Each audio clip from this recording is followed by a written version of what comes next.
जगदंबा जय मल्हार. आजचा दिवस सुरू झालेला आहे आणि आज आहे बुधवार. खूप दिवसानंतर ब्लॉगला स्टार्ट करत आहे, कारण की घरातले कामं, तब्येतही बरोबर नव्हती आणि मला वेळही भेटत नव्हता, म्हणून मी ब्लॉग बनवू शकत नव्हती. पण आजपासून म्हणजे ट्राय करेल की रेग्युलर ब्लॉग बनवण्याचा प्रयत्न करेल मी. आज नवरात्र झाल्यापासून दसरा आला आणि दसरा झाल्यानंतर दुसऱ्या दिवसापासून जो घराची क्लिनिंग सुरू केली होती तर आत्तापर्यंत अजूनही संपत नाही आहे. घराचं ऑलमोस्ट काम झालेलं आहे, पण आता आजपासून थोडं दिवाळीची तयारी, फराळ वगैरे बनवण्याची तयारी, तर जसा जसा वेळ भेटेल तसं तसा ब्लॉग बनवणार आहे. हे बघा गाईज, मी चकल्या करत आहे. व्हिडिओ पण मीच काढत होती आणि चकली पण मीच बनवत होती. बघा, फक्त एक चकली बनवण्यापुरता मी व्हिडिओ काढलेला आहे आणि बाकीचे मोबाईल साईडला ठेवल्यानंतर मी केल्या त्या.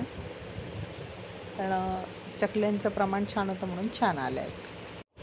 हे बघा गाईज, ह्या चकल्या खूप छान आलेल्या आहेत. एकदम खुशखुशीत आणि क्रंची पण लागत होत्या. एक किलोचं प्रमाण घेतलं होतं तर ते 2 किलो पीठ आलेलं आहे. हॅलो गाईज, आज तर दिवसभर फराळ बनवण्यातच गेलेला आहे. पोह्यांचा चिवडा, मुरमुऱ्याचा चिवडा आणि चकल्या पण झालेला आहे आणि आता मोहनथाळ बनवण्याला सुरुवात करत आहे.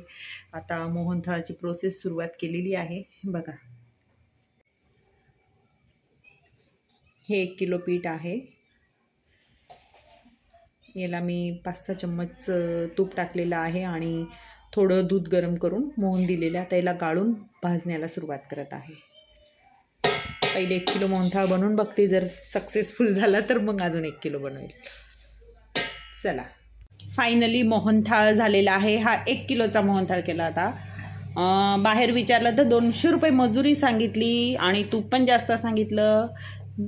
750 ग्राम 1 किलोला सांगत होते, मी अर्धा किलोमध्येच केला आहे. बघा, हा 1 किलो पिठाचा आहे मोहनथाळ. फायनली सक्सेसफुल झालं आहे. त्याच्यावर बदामची कतरण आणि खसखस पण टाकलेली आहे.